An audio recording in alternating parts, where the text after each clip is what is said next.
when you say like acting out and you use words like acting out or manipulating you, what concerns me about that, and I really want to get your perspective on this as well, is it makes it seem like there's really malignant intent in doing this.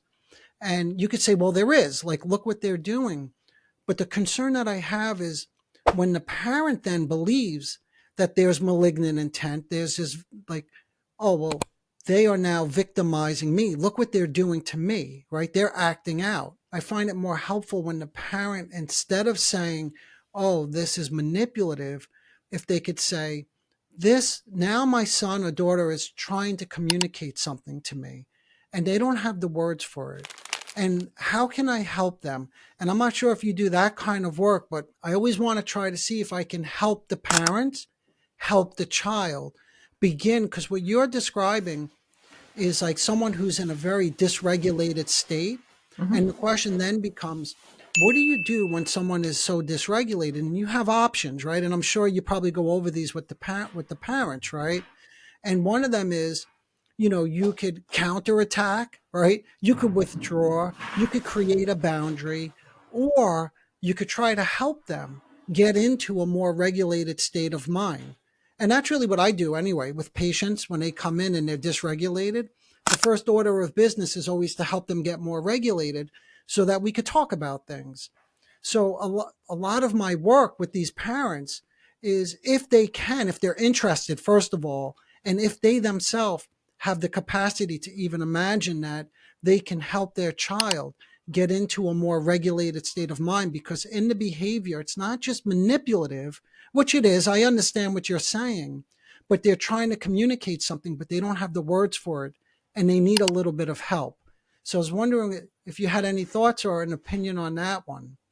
Well, every case is so different, but I really do think that for parents, it's extremely important that they see the manipulation for what it is, because if they are constantly in this narrative of, I'm triggering my child, I'm the bad guy, I'm the abuser here, when they're not, when they're just simply trying to be in this relationship in a healthy way, and their child is literally acting out and manipulating and really going all out in that aggression, I want to put the responsibility where it lies. So the adult child is able to regulate when the sheriff walks in. And so to say that you have to do something differently in order for your child to regulate is not accurate. You have to not continue to escalate them, for sure. Like always, you're teaching the parents to calmly step back emotionally, not engage, not argue, not go battle with that dysregulated adult child. But on the other hand, it's not the parent's job to regulate them. It's the parent's job to say, oh, I see they do have those strengths.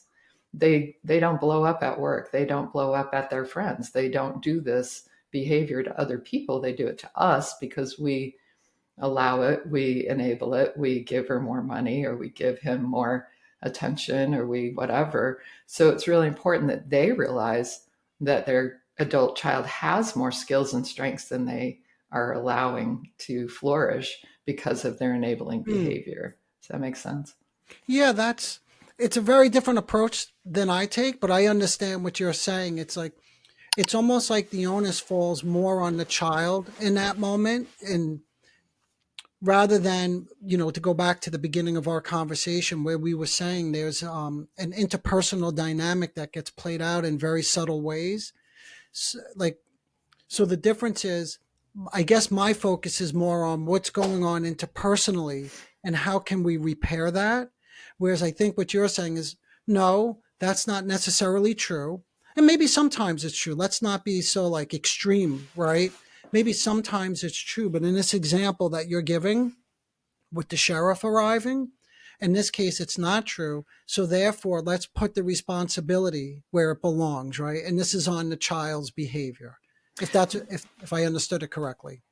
Well, actually, it's 100% the the adult child and 100% the parents. So I'm giving them both really big tasks to change this dynamic.